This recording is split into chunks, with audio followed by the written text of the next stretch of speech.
Good morning, readers. Picked a new location today. We've had a little bit of a shift in the weather.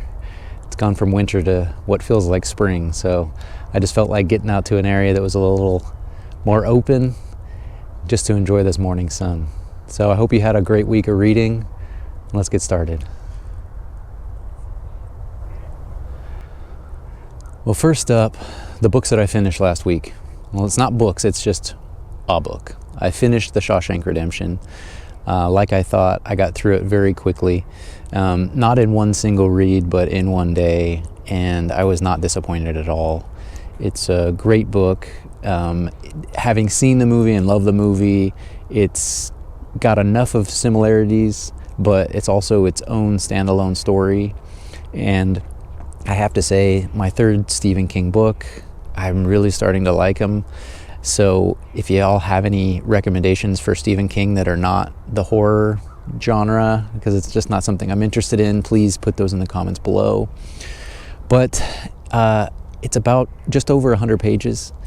And for only being 100 pages, the world that Stephen King creates is just feels like it's got so much more depth.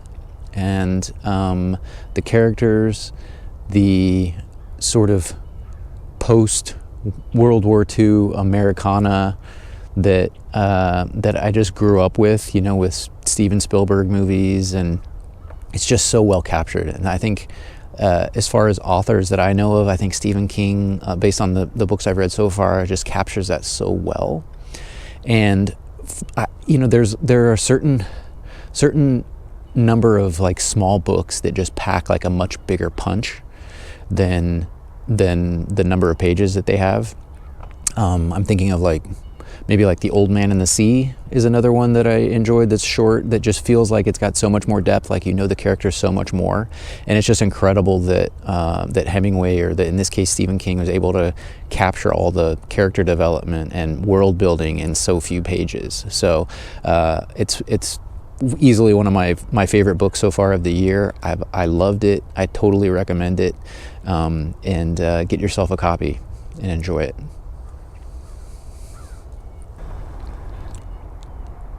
Okay, the reason that I didn't finish very many books is because I'm reading maybe one or two too many. I did start reading Narcissus and Goldmund by Hermann Hesse. I'm about 5 or 6 chapters into it so far. I am enjoying it. The beautiful prose that Hesse writes in is really unlike any other author. I'll give you more details as far as once I get further into it. But I am definitely seeing it differently than I did when I read it when I was 18 or 19 years old. But I'll get more into that once I've got that finished. But so far so good. I'm enjoying it. In addition to Narcissus and Goldmund, I started a book, an audio book called Klara and the Sun. And this came from a recommendation from a channel that I talked about previously.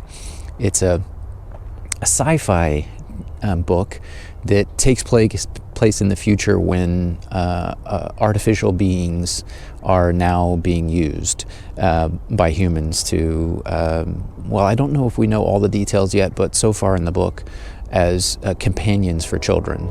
And the book follows a character named Klara, who is an AF, or artificial friend, and her befriending of a young girl named Josie. Now, I just finished part 1 of the book. I listened to it yesterday. I actually also ordered a paper copy because I think as soon as I started listening to it, I realized that it maybe wasn't the right book to listen to, that it's one that I really need to sit with and absorb, because I think that there's a lot going on in the book. It's not just a book for entertainment that's going to be great to listen to, although it is. I think it's going to be one that I'm going to want to sit with the words. So anyway, it's a great book so far. I can't wait to talk more about it in more depth, but so far so good on that one. And then in addition to that, I continued reading The Dispossessed, which is quickly becoming one of my favorite science fiction books. It is simple in its writing. There's not a lot of fantastical technology or magical technology, which I think a lot of sci-fi sort of gets trapped in. It's very human and culture-based, which is something that I think is very interesting, which I enjoy.